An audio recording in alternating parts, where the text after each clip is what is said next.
Como incutir hábitos de poupança nos mais novos? Como ensinar as crianças a pouparem e a investirem? Neste episódio vou deixar-lhe algumas dicas. Olá, o meu nome é Bárbara Barroso, sou especialista em educação financeira e finanças pessoais e sejam bem-vindos ao Money Bar. Money! Here we go! The dollar is our god! Olá, meus amigos, como é que vocês estão? Espero que estejam todos bem, com muita saúde. E feliz Dia da Criança! Pois é, sim, eu sei, já passou. Mas quis exatamente aproveitar o momento da semana para trazer este magnífico episódio e no qual eu vou retratar algo que já me têm pedido muito, embora já tenha abordado aqui no podcast, numa vertente diferente. Desta vez vou deixar dicas para todos os pais, tios, madrinhas, padrinhos, professores e afins poderem começar aqui a incutir nos mais novos hábitos de poupança e, meus amigos, investimento. Não se esqueçam que vocês estão aqui a ouvir o podcast Money Bar. Para quem está a chegar, olá, seja muito bem-vindo, seja muito bem-vinda. No final deste episódio, se quiser aceitar esta sugestão, comece do início. Regressa aqui à casa de partida e comece no episódio 1, porque acho que vai ser útil e pode vir a gostar desta magnífica companhia que fazemos aqui nesta tertúlia quase financeira, onde partilhamos aqui de forma descontraída e descomplicada vários assuntos relacionados com dinheiro. E hoje é um deles para os mais novos, para os mais velhos ensinarem aos mais novos, mas vou-vos deixar aqui um conjunto de dicas que eu própria utilizo, não só com os meus filhos, como eu própria utilizo com os meus queridos alunos mais Pikachu, mais pequenitos. Então vamos a elas. Uma das principais regras quando queremos explicar aos mais novos, começarem aqui a introduzir alguns conceitos, é explicar a diferença entre desejos e necessidades. Ou seja, o primeiro passo para ensinar as crianças sobre a importância de poupar é ajudá-las então a conseguir fazer esta distinção entre desejos e necessidades. Explicar que as necessidades incluem coisas básicas como a comida, ou seja, as necessidades básicas, não é? Comida, a casa, saúde e educação e, por sua via, os desejos são aqui os extras. São aqueles docinhos que eles pedem, a bicicleta, o smartphone, a consola e por aí fora. E pode, inclusivamente, usar o próprio orçamento da família, fazendo o orçamento em família para ilustrar a diferença entre os desejos e as necessidades da própria família. Né? E é também uma boa altura para anexar, digamos aqui, a estes dois conceitos de desejo e necessidade, começar a falar do que é caro e o que é barato, explicando através de comparações simples, sempre adequada às idades, ou seja, quando estamos a falar, por exemplo, de adolescentes, procurar falar abertamente com eles sobre o que é que eles consideram caro ou barato, e porquê? Porque a partir de uma determinada idade, e aqui estamos a falar de adolescentes, estamos a tomar em consideração mais de 13 anos, tendem a comparar-se muito os jovens uns com os outros, sejam os amigos, sejam os influenciadores, e como não se fala de dinheiro em casa, muitas vezes não se tem noção aqui, porque às vezes também os pais são ótimos a esconder situações até menos boas, não é? Há aqui uma questão do dinheiro ser tabu e há aqui uma questão dos pais serem especialistas em proteger às vezes os filhos, essa é a verdade. E é importante que se faça aqui uma conversa aberta, mas aproveitar então, conforme aqui as idades, e adequar sempre a comunicação e os exemplos às idades, tenham mais de 13 anos, tenham menos, tenham 6 anos, 7 anos, 10 anos, explicar então desejos, necessidades, explicar o que é caro e o que é barato. Outra dica é utilizar a técnica dos milheiros objetivo. O milheiro continua a ser uma excelente ferramenta para ensinar as crianças a pouparem, a guardarem dinheiro. E é importante que se perceba, crianças, jovens, adultos, adolescentes todos, que poupança é consumo futuro. Eu guardo o meu dinheiro hoje para consumir no futuro, ou seja, eu abdico de consumir hoje, poupo, para consumir amanhã.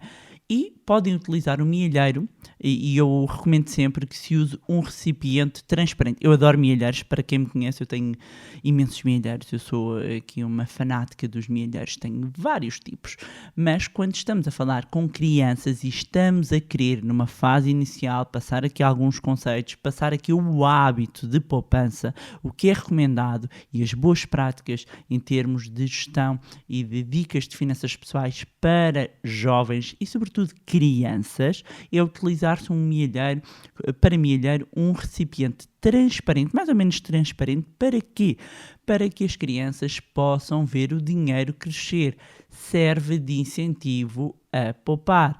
E é muito interessante, então, quando há irmãos, eles comparam, eles põem um mielheirinho ao lado do outro para ver qual é que tem mais moedas. E há aqui umas idades, quando são muito novos, que não conseguem entender que pode haver um mielheiro que está mais cheio e ter menos dinheiro lá dentro em termos de valor do que outro que tem menos moedas, mas moedas de maior valor. Mas isso também pode ser interessante para explicar à criança. Ainda dentro dos mielheiros é interessante então utilizar esta técnica dos mielheiros objetivos, ou seja, ter mais do que um mielheiro. Seguindo, então, as melhores práticas de gestão financeira a nível internacional, diria que pode ter 3 a 4 mielheiros. Um para gastar, ok? Um mielheiro para gastar no curto prazo, algo que queiram comprar no imediato, até pode ser um gelado, alguma coisa que viram. Pode ter o mielheiro poupar para um objetivo mais específico, um jogo que queira, uma bicicleta, o que for. Depois ter um mielheiro investir, aqui mais para o longo prazo, ou seja, a parte do dinheiro que recebe de presentes para poupar para a universidade, para o carro, sendo que esse dinheiro pode ser aplicado em algum produto financeiro, obviamente tendo em conta o prazo que tem para esse objetivo, e por fim ter o mielheiro doar, para também percebermos que vivemos em comunidade, que não vivemos fechados sobre nós mesmos e que temos sempre a oportunidade de ajudar o próximo. Claro que podem ter milhares de objetivos com diferentes compras, não é? Compras de objetivo. Um só para a bicicleta, um só para a consola. Um ponto importante aqui é: deixe ser a criança a definir os objetivos e sempre que receber dinheiro, coloque a questão: queres gastar num gelado ou poupar uma parte também para o teu milheiro da bicicleta? É importante que comecem a tomar as decisões e percebam quando fazem uma escolha, estão a abdicar de outra. Ou seja, que é preciso fazer escolhas. E na escala deles é importante trazer isto para a esfera e para a sua realidade. A realidade é os doces, é a bicicleta, é alguma coisa que queiram comprar. Isto é a base da gestão financeira. Depois, outra dica muito importante: brincar à poupança, ou seja, transmitir que poupar é divertido. E aqui quase como uma gamificação. Uma ótima estratégia para conseguir atrair aqui as crianças é a gamificação. E aqui a gamificação é fazer desafios, por exemplo, nas compras. E eu já falei disto algumas vezes, e mesmo em algumas entrevistas que dei, que eu faço isso com os meus filhos. Agora já é diferente, não é? Mas mesmo quando eram mais pequeninos, eu pedia para encontrarem o preço mais baixo, sei lá, da massa, comparando o preço por quilo. No leite era no preço por litro. Eles já sabem que não interessa o preço grande, que a maneira para compararem melhor é o preço por litro, é o preço por quilo. Meus amigos, dá imenso jeito, eles são pequeninos e, portanto, têm melhores olhinhos e veem, e é uma maravilha. E acham uma graça imenso. Outra coisa que pode fazer é, têm 5 euros e digam que estão a ver aqueles carrinhos. É ótimo terem aqueles carrinhos pequeninos nos supermercados. Apesar de haver aqui uma corrente que diz que não se deve levar os filhos às compras, eu acho isso péssimo. Deve-se levar os filhos às compras. É um ótimo momento de educação financeira. Meus amigos, uma dica nas compras, e eu falo por mim: não vão com fome. A sério, não façam isso. Eu, quando vou com fome, estão a ver aquele anúncio, acho que é dos chocolates do Twix ou do Mars, em que a pessoa é diva. Sou eu, não é? Sou eu quando vou com fome. E o que é que acontece? Os ditos chocolates acabam dentro do carrinho, mesmo que eu não precise deles. E pronto, isto está provado que quando se vai com fome, a pessoa tende a gastar mais dinheiro e, sobretudo, em porcarias. Voltando aqui ao nosso exemplo de gamificação aqui com as crianças. Portanto, vamos imaginar que tem aqueles carrinhos pequeninos e dizem, olha, tem 5 euros e tem que comprar aqui um lanche que inclua uma bebida, uma fruta e um pão, e tem que caber no orçamento. E, portanto, vão ajudá-los a fazer contas. Isto, lá está, sempre aqui adequado à idade. Sabemos que com 7 anos conseguem fazer contas de somar, algumas contas de subtrair, simples, coisas sem serem muito complicadas. Quando há irmãos, lá está, é muito interessante ver as escolhas que diferentes que ambos fazem e depois comparar no sentido de, olha, porque é que optaste por este, foste pelo preço, é porque gostas mais, ou seja, conversarem sobre as escolhas, depois aproveitarem para explorar jogos como, por exemplo, o Monopólio e outros que, no fundo, são didáticos e ajudam aqui a brincar, a tornar a poupança e a gestão financeira divertida e não com aquela carga sempre negativa quando falamos de dinheiro. Depois, outra dica, incentivar a gerir o próprio dinheiro.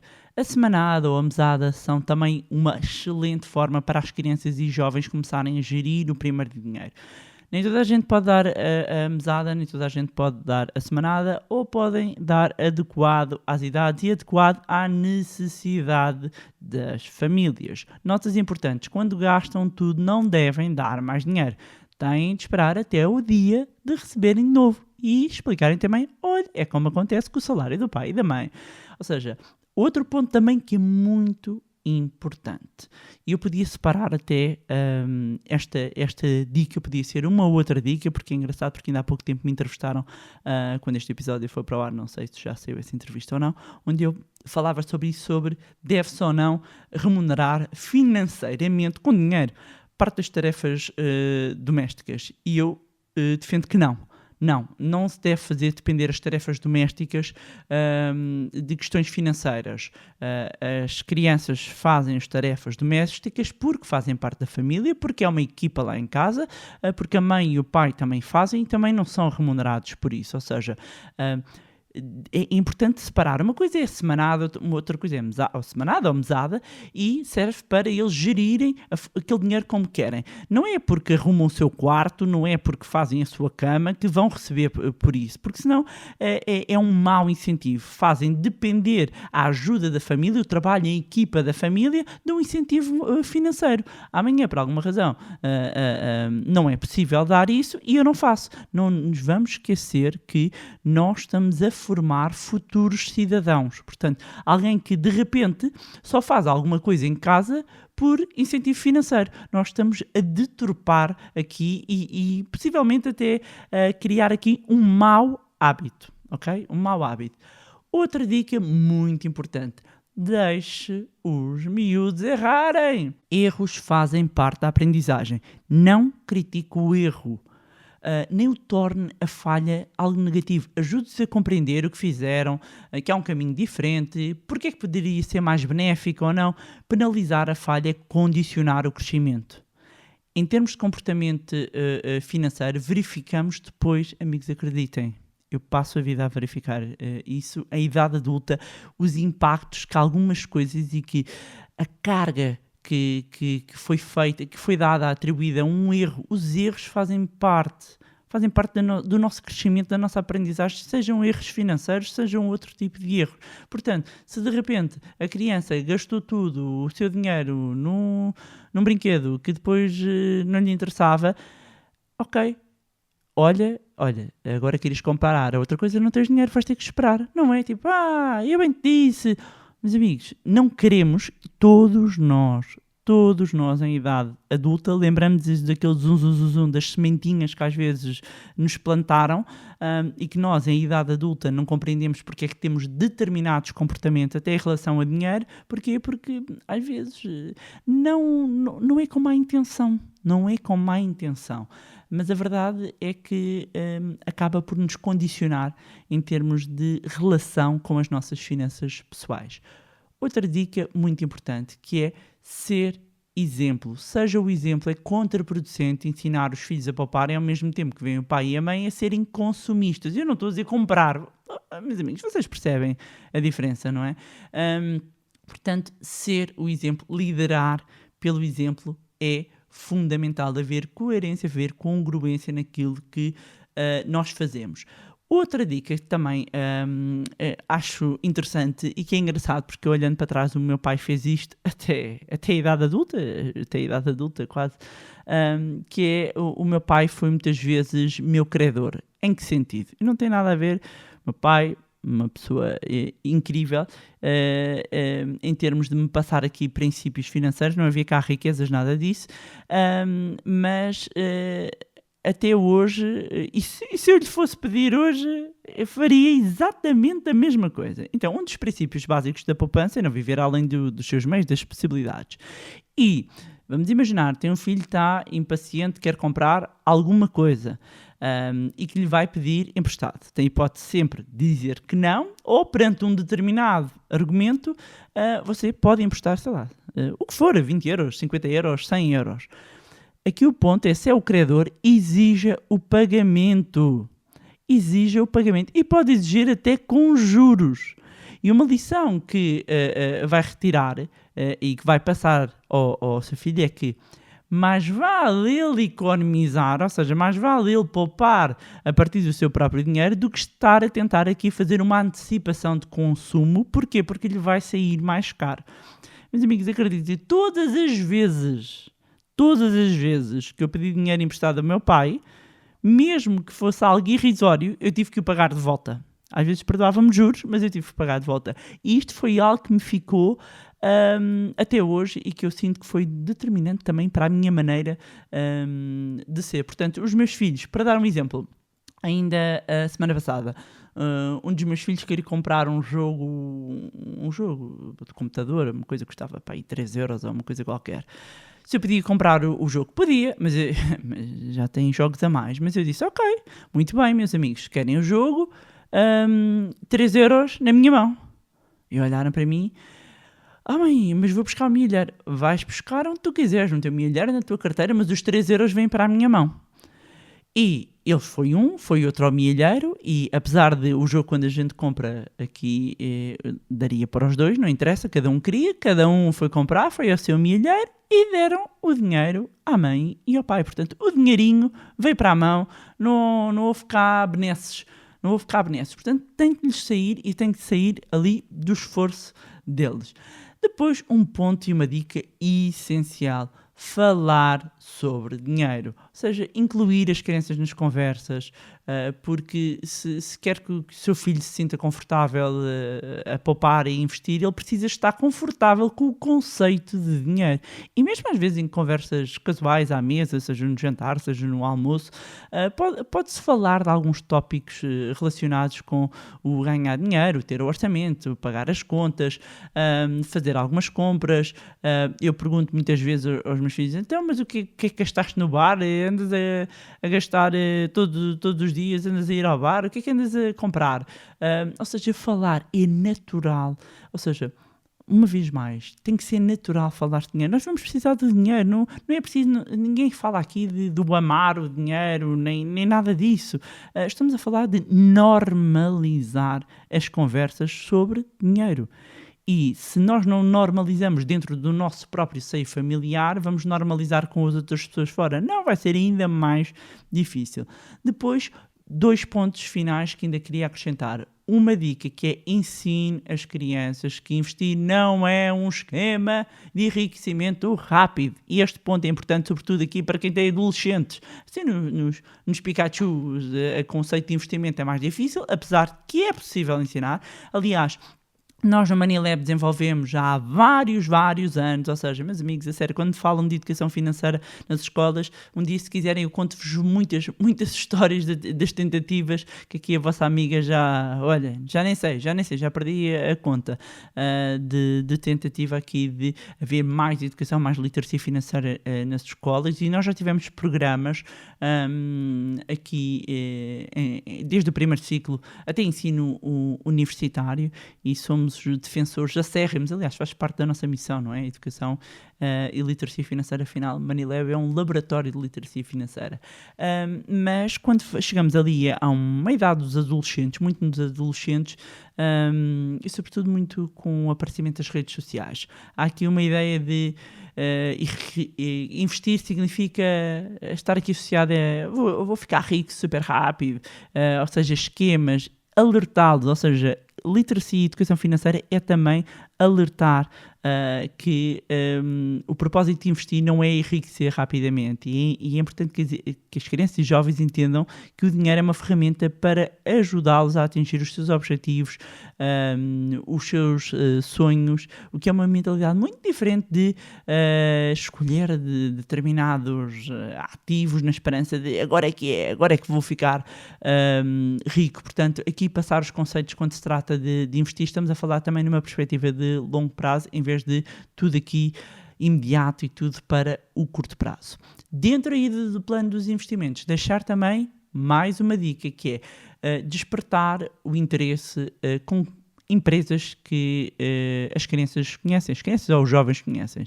Existe uma máxima nos mercados que é repetida há anos no mundo dos investimentos, que é comprar o que se entende, ou seja, a ideia de colocar dinheiro em empresas que nós conhecemos acaba por ser a chave também para ensinar as crianças a investirem. Mas quando vamos olhar para os vários tipos, sei lá, de ações, e estou a pensar, os meus filhos têm ações, é importante que entendam o negócio, que conheçam o produto, que entendam, que até possam usar o produto para tentar entender que o preço dessa ação, dessa empresa, pode subir ou descer. É que as crianças e jovens têm a seu favor o facto de serem também terem hoje mais informação, de serem também pesquisadores, digamos, online qualificados. Uma dica, e terem aqui o longo prazo, não é? Uma dica que pode servir de ponto de partida é perguntar ao filho qual é que é a empresa que ele tem assim, mais curiosidade ou que mais gosta, e convido-o a passar ali, passam ali um tempinho a analisar a empresa, a olhar para o que é que ela faz, olhar para o preço das ações, ver como é que foi a evolução, e claro, dependendo da idade dos filhos, sempre pode explicar também, caso haja dividendos associados, pode explicar também esse conceito que a empresa distribui aqui uma parcela dos seus lucros. Os meus filhos têm, e já falei disso algumas vezes, têm cada um a sua carteira de ações e escolhem comigo. E eles têm investimento em empresas que eles conhecem, que compreendem. E essa também é uma maneira de eu lhes explicar o negócio, como é que as empresas fazem dinheiro, como é que eles, enquanto donos de um bocadinho dessas empresas, ganham com o negócio da própria empresa. Quanto a este ponto também, aproveitar para partilhar a minha visão de como é que devem ser geridas, e tenho-me feito muitas vezes essa pergunta, apesar de eu acho que já respondi no Market to Market, como é que devem ser geridas aqui as carteiras dos filhos. E o ponto é, se o dinheiro vem dos pais, imaginando, eu vou centrar aqui sobretudo naquelas pessoas que me perguntam, eu quero fazer uma carteira de investimentos para os meus filhos, posso abrir no nome deles? Bem, há corretoras em que é possível abrir no nome dos filhos, há outras que não, portanto tem que ficar no nome dos pais e depois fazem a gestão e fazem as compras assim. E qual é que pode ser a forma ideal? Cada pessoa faz como bem entender, quem quiser pode abrir no nome do filho. Eu acho que vai depender aqui muito da idade, não é? Mas nos mais novos, imaginando que obviamente estamos a falar de menores e estamos a falar de crianças, e em vez de ter uma conta de depósito que dá 0, não dá nada, podem ter lindos milhares, mas esqueçam lá isso, estão ali a perder dinheiro. Se querem aplicar dinheiro dos vossos filhos, se querem aplicar dinheiro por exemplo, em ações, é terem uma carteira só para as compras deles. Só para as compras deles. Idealmente até está no nome dos pais. E porquê que eu menciono isto no nome dos pais? Porque não foram raras as vezes em que, chegada aos 18 anos, os jovens e os miúdos de repente confrontados com um conjunto de dinheiro muito grande, de repente não têm ainda a maturidade e a literacia financeira para gerir e para lidar com esse dinheiro.